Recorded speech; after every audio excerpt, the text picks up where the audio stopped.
Muchísimas gracias, profesor.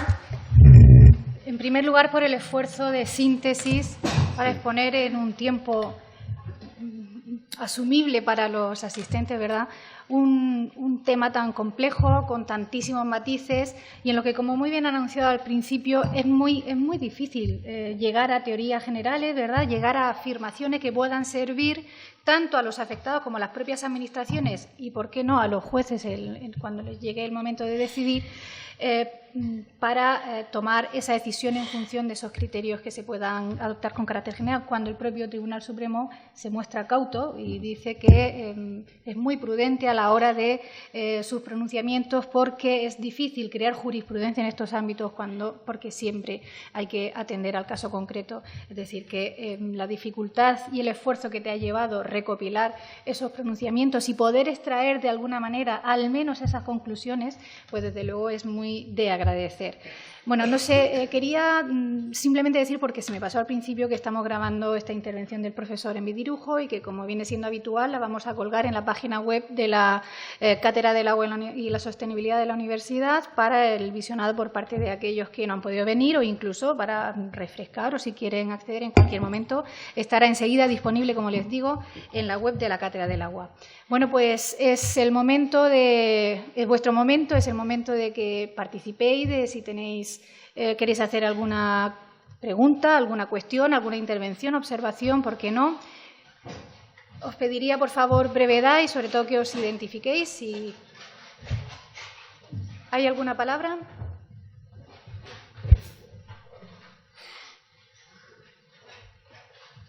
Sí. Muchas gracias. Hola, buenos días. Soy Juan Arnaldo Costa, funcionario del Estado Jubilado, y realmente que me ha llamado la atención, aparte de su conferencia muy interesante, el tema de que un tribunal tiene que, digamos, ejercer desde el punto de vista de ingeniero en cada un celular, realizar dominio público y comprobable y dominio público hidráulico cartográfico, dado que efectivamente eso da lugar a introducciones jurídicas por todas partes, dado que esa tipificación no está en cabo. Cuando, si realmente hay una norma sobre la zona inundable y luego de retorno de 500 años. Entonces, si se produce una inundación y la inundación alcanza, es menor del periodo de retorno, los 500 años, es decir, que el alcance de las aguas no será hasta la inundable, porque yo, la desmineralización, tengo que indemnizarle a usted. O sea, no tengo yo ninguna razón, desde el punto de vista del ingeniero, por supuesto, que indemnizar. Y llevar a inventos de esta cuestión jurídica que no está contemplada y que los ingenieros difícilmente vamos a cuantificar, porque nosotros sabemos de cálculos y de probabilidades y de matemáticas, pues realmente nos produce ese tribunal, pues realmente la verdad que pues, todas las sentencias jurídicas, todas las sentencias de los tribunales, evidentemente están amparadas por la defensa y por las demandas, ¿no? Claro, depende como los equipos técnicos de los equipos periciales y los equipos jurídicos de cada uno pues se lleven a su lado realmente esa cuestión. Pero aquí me parece que esta sentencia, pues no sé, digo que me ha llamado muchísimo la atención. Muchas gracias. Bueno, a veces una finca está en zona inundable y no se indemniza, y a veces está en zona inundable y se indemniza. O sea, no es exactamente la ubicación en zona inundable, porque hay otra parte de la charla que yo debería haber profundizado, es qué significan los embalses y su función laminadora, ¿no? Si el Estado hace embalses con función laminadora y aún así se producen inundaciones, pues eso sería fuerza mayor, habría que pensar. Bueno, pues hay jurisprudencia, y eso era lo tradicional. Pues hay jurisprudencia última que dice que aun con la función laminadora, si hay daños, pues hay que indemnizar. Bueno, conclusión que yo digo en el libro, en plan cínico, pues que el Estado deje de hacer embalses con función laminadora, porque si hay que indemnizar de todas las formas, ¿de qué sirve gastarse dinero en...? Cuando estamos hablando de inundaciones que no causan daños personales, sino simplemente inundación de un campo o cosas por el estilo, ¿no? Pero claro, lo del dominio público cartográfico a mí me parece una buena solución por las dificultades que tiene a veces concluir los procedimientos de deslinde. O sea, la Administración ha hecho todo lo que tenía que hacer y se lo pone encima al juez. Mire, eso está en zona de dominio público, que no es inundable, que es todavía más rotunda la ubicación en una zona de dominio público. Esa finca no debería estar allí. No nos planteemos por qué está allí, aunque claro que podemos sacar según, digamos así, investiguemos en los orígenes de cada ocupaciones. En el Ebro hay muchos estudios y se nota perfectamente cómo determinados propietarios han ido comiéndose el río. Eso está... Bueno, ¿puede hoy en día la Administración utilizar la acción reivindicatoria? Sabemos que el dominio público no prescribe nunca, pero ahí de nuevo nos encontramos otra vez con lo que yo he llamado pues, las dificultades sociales o políticas de determinada actuación. Entonces, lo que sí ha servido a muchas sentencias, el concepto de dominio público cartográfico o dominio público hidráulico probable para, basándose en ello, evitar la indemnización. Y no se plantea nada más. Cuando concluya ese deslinde, si es que concluye algún día, la Administración podría, si quiere, ejercitar la acción reivindicatoria. Pero hoy por hoy, por lo menos, a mí me parece razonable no pagar por unos daños que no deberían haberse producido si esa finca no estuviera allí. Muy bien, muchas gracias. ¿Alguna intervención más? Sí, profesor Martín, muchas gracias. Buenas tardes. Soy Martín García Ripoll, profesor de Derecho Civil. Bien, creo que de su exposición lo que se deduce al final es que la responsabilidad de la Administración en estos casos al final depende de la culpa. Aunque digamos que existe una responsabilidad objetiva, etcétera, de su propia explicación, de que cuando el retorno se produce cada X tiempo breve, entonces hay responsabilidad de la Administración. Cuando el retorno se produce cada 500 años o cada X tiempo más largo, entonces no hay responsabilidad de la Administración. Se está empleando al final un criterio de culpa, es decir, si eso no se produce nada más que muy extraordinariamente, no hay que hacer obras de contención. Si se produce cada 11 años, sí hay que hacer obras de contención. Eso es un criterio de reproche a la Administración y la culpa en el fondo es un reproche. Y además usted ha mencionado como teoría causal la de la causalidad adecuada. Y la causalidad existe o no existe. Lo de adecuada es un adjetivo para decir es probable que se produzca este curso de los acontecimientos. Y hablar de probabilidad del curso de los acontecimientos es caer otra vez en la culpa. Bien, es mi modesta visión, pero querría saber si usted está de acuerdo o no en que al final acabamos en la culpa.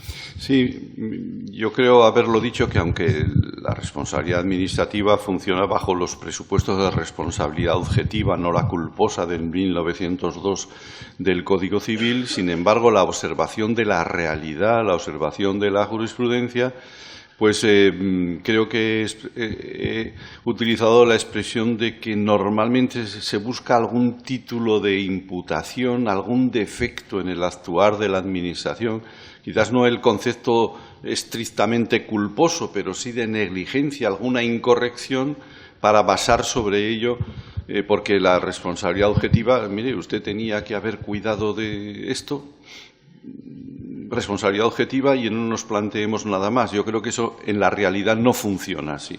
En la realidad lo que se está buscando es algún elemento para poner un tope a lo que podría de otra forma desmandarse desde el punto de vista de una especie de universal obligación de indemnización siempre que pasa algo. Y entonces, pues en la práctica yo creo que funciona ese tipo de de mecanismo de seguridad, siempre y cuando no haya muertos. O sea, si hay muertos y hay estas grandes catástrofes, digamos así, el tipo y forma de discurrir de los tribunales es intentar buscar cualquier defecto y a partir de allí se deriva que los caudales públicos van a resolver ese problema.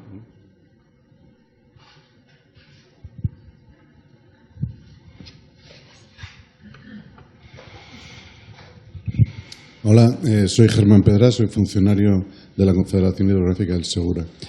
Se está abriendo en la jurisprudencia la teoría de los estándares de servicio público. Me gustaría saber su opinión sobre cómo va a afectar a este tema, como para cerrar un poco esa influencia de la culpa en no aplicar la fuerza mayor.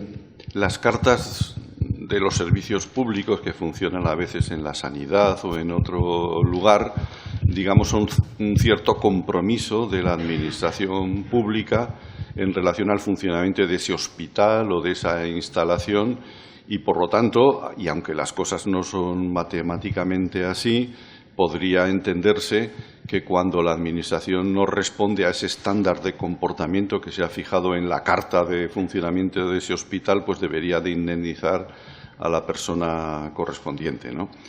Bueno, yo no sé cuál sería la carta, el estándar, qué es lo que tiene que hacer la Administración Pública Confederación Hidrográfica del Segura, que no haya inundaciones dañosas. No sé si eso se podría llegar a escribir. A mí lo que sí que me gustaría que se escribiera textualmente en las normas, porque yo creo que muchas sentencias podrían resolverse por ahí, es qué es un dragado.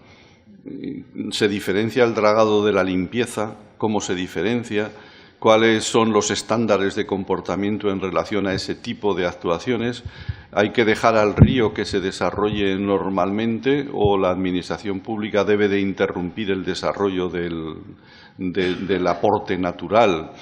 Entonces, yo creo que desde el punto de vista, al menos egoísta, del jurista, pues eso clarificaría bastante las obligaciones de la Administración Pública en un tema tan vidrioso como este. Muchas veces pues, el legislador o no lo hace bien o no es capaz o no conviene llegar a precisar hasta el último detalle de una cuestión. En el ámbito, me parece que es además mucho más fácil objetivar los comportamientos en el ámbito de la gestión de un hospital o de un establecimiento turístico que en el ámbito de lo que estás en relación, quieras que no, también con la naturaleza y con multitud de sucesos que no son estrictamente imputables a la Confederación Hidrográfica del Segura o a la del Ebro, que está en las administraciones hídricas inmersas en un fuego cruzado en donde también cuenta qué es lo que hace el ayuntamiento, qué es lo que hace la comunidad autónoma, mientras que en el ámbito de la sanidad y de la gestión de ese hospital hay un solo responsable y nada de lo que ahí suceda depende de otro que no sea el propio responsable. Estamos ante un tema pues difícil. De todas las maneras, quiero decir, si hay determinadas líneas jurisprudenciales que están extendiendo en los últimos tiempos pues mucho los estándares de obligación de las administraciones públicas, pues puede llegar a hacer un cierto colapso de los caudales públicos también. Vivimos en un mundo en que en el ámbito de lo hídrico hay que exigir todo cuando no se exige así en otros ámbitos. En fin, aquí también podríamos meter por en medio pues, las aseguradoras y los contratos de seguro con las administraciones públicas y eso nos llevaría hacia otro lado. Hay muchas derivaciones. Resumiendo a su pregunta, porque si no me extiendo demasiado, veo difícil fijar un estándar de comportamiento en esto. ¿Qué cosa tan simple? Administración pública, deslinde todos los cauces públicos del país. ¿Sabe usted lo que cuesta eso? Económicamente.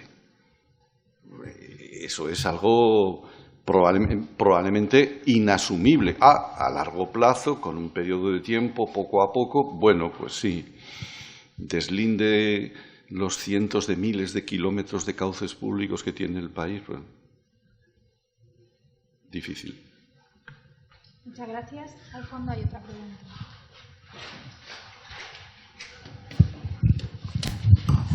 Hola, buenos días. Soy Raúl Herrero, profesional libre, y quería preguntar si cuando la Administración sugiere un dominio público hidráulico cautelar, hace referencia al dominio público hidráulico probable o cartográfico. Sí, yo creo que es el mismo concepto y el idioma español es muy rico y podríamos poner otros adjetivos calificativos. Pero pongamos el que pongamos, ese sí que no lo vamos a encontrar en la Ley de Aguas. Son dominio público, artículo 2. Es probable que sea dominio público, ¿no?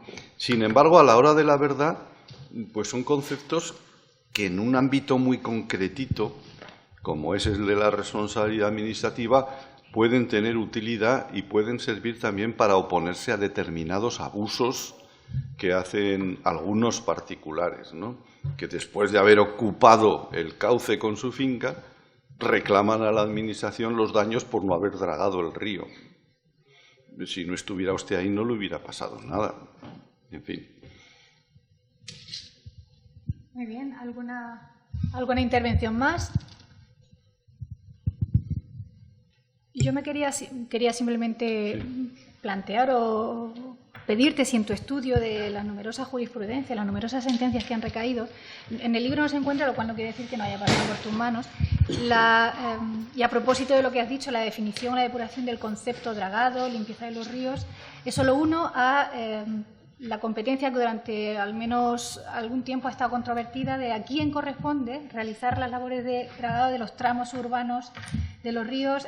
Los daños son materiales, a lo mejor han sido menores, como bien has dicho, porque se encuentra más protegido, al menos más existe una actuación por parte de las administraciones implicadas, pero sí es cierto, quería saber si has encontrado algún tipo de... Hay jurisprudencia, algunas sentencias sobre los tramos urbanos precisamente, y tampoco son unívocas, porque el problema es la definición de lo que se entiende por tramo urbano, que no es lo mismo que suelo urbano, y en fin, pero hay... Parece que lo que suceda en el tramo urbano, estrictamente hablando, es responsabilidad del ayuntamiento y no de la Confederación Hidrográfica. Parece lo más probable como conclusión a lo que uno debe de llegar con el derecho aplicable, sabiendo que el problema va a estar en la determinación de lo que se entienda por tramo urbano, que no es lo mismo que en el término municipal y que no es lo mismo que el suelo urbano, ¿no? Entonces, de nuevo, otra vez, bueno, pues también los juristas nos tenemos que ganar el sueldo de alguna manera. El legislador no nos solventa todo. ¿Qué es el tramo urbano? Pues eso lo tenemos que construir porque, que yo sepa, no está definido en ningún lugar. Luego seguimos en esa... Sí, bueno, pues que el legislador se tiene que entretener en cosas importantes, ¿no? Muy bien. Muchas gracias. ¿Alguna intervención más? Bueno, pues creo que entonces nos queda volver a agradecer tanto a ustedes como al profesor Invidirujo su presencia aquí esta mañana. Espero que les haya resultado de interés y nos vemos en la próxima convocatoria. Muchísimas gracias.